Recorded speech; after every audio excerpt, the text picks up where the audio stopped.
Mẹ đến nông rất tí 2-8 ភ្ញាវជើង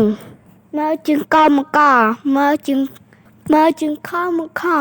មើលជើងចំចមើលជើងដើមមើលជើងសំស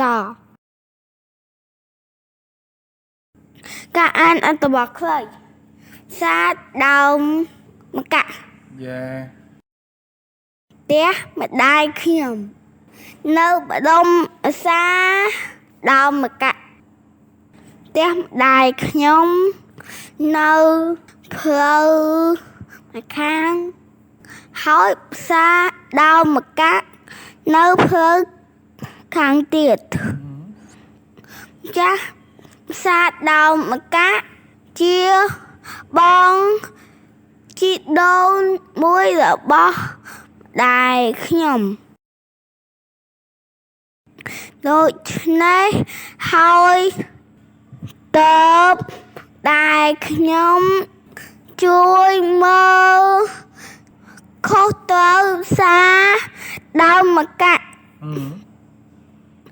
ដែលខ្ញុំថែមទាំងជ្រៀតលក់ម្សៅគ្រប់មុខនៅផ្សារដើមមកៈនេះដែរម្សៅមិញចាស់ផ្សារមក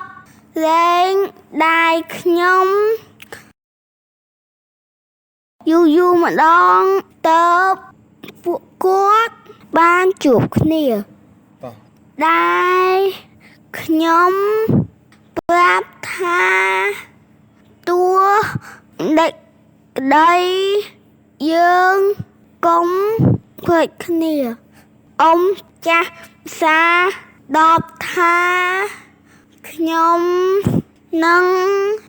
មកលេងម្ដងទៀត